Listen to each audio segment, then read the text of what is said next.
नमस्कार दोस्तों, जय श्री राम, जय श्री बागेश्वर धाम सरकार, जय हो श्री बालाजी महाराज की।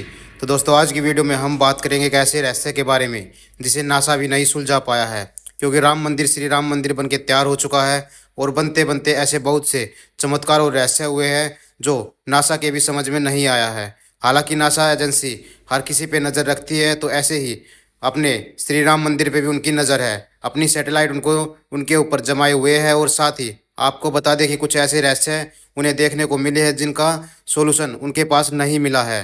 तो इसलिए वे बागेश्वर धाम सरकार के पास पहुंचे हैं। तो चलिए जानते हैं क्या बताते हैं बागेश्वर धाम सरकार उस रहस्य के बारे में, और साथ नासा साइंटिस्ट ने उनके बारे में क्या बताया है, क्यों राम मंदिर उनके सपने में आया और क्या रहस्य उन्होंने अपने सपने के बारे में सभी को बताया। दोस्तों, चलिए जानते हैं। आज के इस वीडियो में हम बात करने वाले हैं अयोध्या में बन रहे भव्य राम मंदिर के निर्माण में नासा के वैज्ञानिकों को कुछ ऐसा देखने को मिला जो हर किसी को हैरानी परेशानी में डाल देगा। क्या है वह अजीब चीज, सब कुछ जानेंगे इस वीडियो में आगे चलते हैं।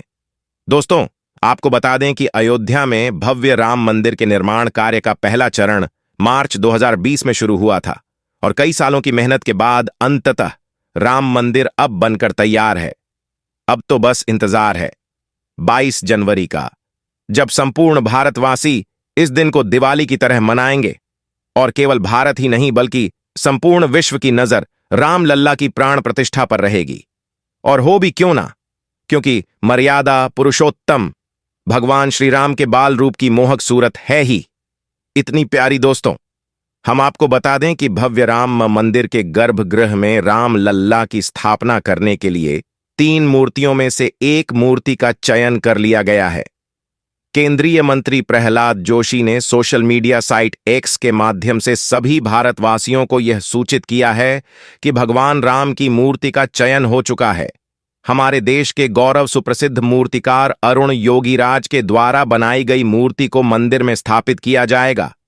आज भले ही भगवान राम का यह दिव्य मंदिर बनकर तैयार हो चुका हो, लेकिन इसके निर्माण के दौरान ऐसी कई सारी अनोखी चीजें देखने को मिली जिसने सभी जनमानस को परेशानी में डाल दिया है।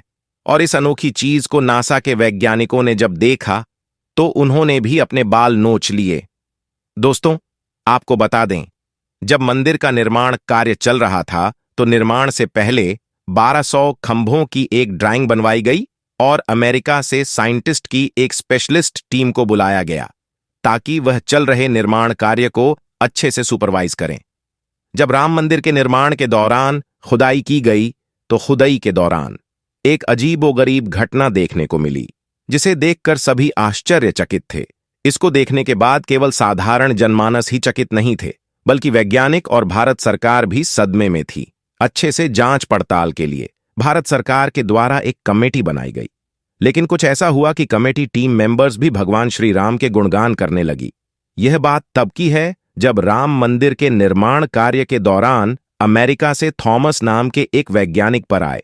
थॉमस देखते हैं कि निर्माण कार्य अच्छे से चल रहा है, लेकिन अचानक थॉमस की नजर मंदिर परिसर के एक ऐसे स्थान पर पड़ी जहां की जमीन हल्की नरम दिखाई पड़ रही थी।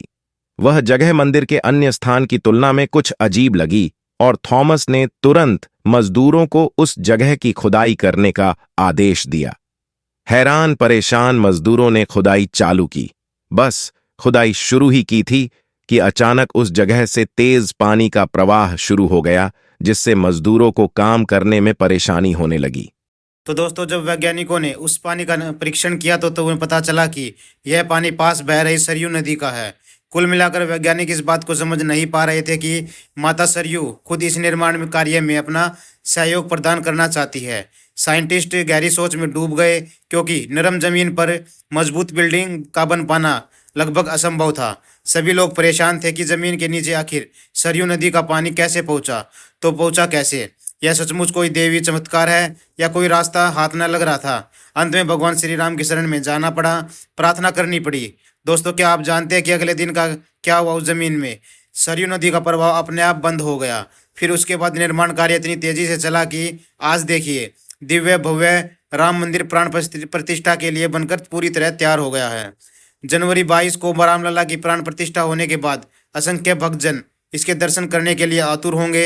अयोध्या में अयोध्या से दूसरे देश को जोड़ने के लिए यहाँ तक कि अंतर्राष्ट्रीय हवाई अड्डा भी बनाया गया है ताकि सभी भक्तजन आसानी से यहाँ तक पहुँच सके, रामलला के दर्शन कर पाए। चलिए, यह मंदिर तो आप देख ही लेंगे, लेकिन क्या आपने सोचा है अयोध्या में पुराना राम मंदिर कैसा दिखता था? दोस्तों, मैं आपको बता रहा हूँ कि उस मंदिर को जिसे तोड़कर बाबरी मस्जिद का निर्माण किया गया था, वह एक ऐसा रहस्य है जो बहुत ही कम लोगों को पता है। लेकिन आज मैं इस वीडियो के माध्यम से उस रहस्य से आपको साझा करूंगा। हिंदू पौराणिक कथा के अनुसार अयोध्या प्राचीन कौशल साम्राज्य की राजधानी थी। अयोध्या में राजा दशरथ का शासन था। राजा दशरथ के यहाँ 4 पुत्रों का जन्म होता है, राम, भरत, शत्रुघ्न और लक्ष्मण। पौराणिक कथाओं में अयोध्या को एक समृद्ध और सामंजस्य पूर्ण राज्य बताया जाता है।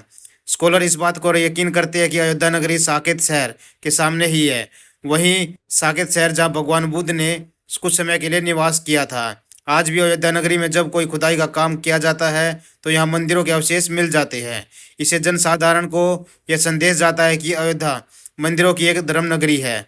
महर्षि वाल्मीकि ने वर्णित रामायण में एक उल्लेख मिलता है कि जब भगवान राम ने सरयू नदी में अपनी जल समाधि ली थी तो अयोध्या नगरी पूरी तरह से सूनी पड़ चुकी थी। भगवान राम जल समाधि के बाद अयोध्या में उनका महल जो का त्यों था कि तथ्यों के अनुसार भगवान राम के पुत्र ने कुश ने राजधानी अयोध्या का पुनर्निर्माण करवाया था। सूर्यवंश का शासन यूं तो कई पीढ़ियों तक चलता रहा, लेकिन प्राप्त जानकारी के अनुसार अयोध्या के अंतिम महत्वपूर्ण राजा वृद्धबल थे, जिन्होंने महाभारत कालीन कुरुक्षेत्र युद्ध में अभिमन्यु ने मार दिया था। ऐसा माना जाता है कि महाभारत के युद्ध के बाद अयोध्या नगरी मानो उजड़ सी गई थी, लेकिन अस्तित्व तब भी बना हुआ था। दोस्तों, पौराणिक कथाओं में पढ़ने के बाद यह पता चलता है कि प्राचीन उज्जैन नगरी के राजा विक्रमादित्य जब आखेट करने अयोध्या पहुंचे थे, थकानवश सरयू नदी के किनारे एक पेड़ के नीचे सो गए थे। उजाड़ जंगल सी दिखने वाली भूमि पर राजा विक्रमादित्य को कुछ चमत्कार दिखाई दिया। वह खोज कार्य प्रारंभ हुआ तो उन्हें पता चला कि यह तो राम जन्मभूमि अयोध्या है। इसके बाद उन्होंने उस जमीन पर संतों के आशीर्वाद से एक मंदिर का निर्माण करवाया। राजा विक्रमादित्य द्वारा बनाए गए इस मंदिर में काले रंग की कसौटी पत्थर वाले 84 स्तंभ थे। इस मंदिर की देखभाल राजा विक्रमादित्य ने के बाद बहुत से राजाओं ने शुंग वंश के प्रथम शासक पुष्यमित्र ने भी की थी। इस मंदिर का जीर्णोद्धार किया गया था। दोस्तों, बहुत से अभिलेखों में यह बात पता चलती है कि काफी समय तक अयोध्या गुप्त साम्राज्य की राजधानी भी रही थी। गुप्तकालीन महाकवि कालिदास ने अपनी रचना रघुवंश में अयोध्या नगरी का वर्णन किया गया है। 5वीं शताब्दी में बौद्ध काल के दौरान अयोध्या नगरी यानी साकेत शहर को एक अद्वितीय पहचान मिली और वह व्यापार का मुख्य प्रमुख केंद्र बन गया था। चीनी यात्री नसांग के अनुसार साकेत शहर में 20 बौद्ध मंदिर और 3000 भिक्षु निवास करते थे। यही नहीं, इस जगह पर एक भव्य प्रमुख हिंदू मंदिर भी था जहाँ कई सारे श्रद्धालु जन दर्शन हेतु आते थे। इसके बाद भारतवर्ष पर कई सारे आक्रमणियों ने आक्रमण किए, साथ ही मूर्तियों को तोड़ा गया, पुजारियों की हत्या की गई। आक्रमणकारियों ने काशी, मथुरा, अयोध्या में भी लूटमार की। 14वीं शताब्दी में भारतवर्ष पर मुगलों का शासनकाल हुआ और मुगलों ने राम जन्मभूमि अयोध्या को नष्ट करने का प्रयास किया गया। सन 1525 में बाबर के सेनापति मिर्बेन ने इस पवित्र मंदिर को नष्ट करके बाबरी ढांचा खड़ा किया। बाद में क्रूर शासक औरंगजेब ने इसी ढांचे के सहारे बाबरी मस्जिद का निर्माण करवाया, लेकिन 192 में बाबरी मस्जिद को विध्वंसित कर दिया गया। कई सालों तक विवादित जमीन पर अदालती मुकदमा चलता रहा।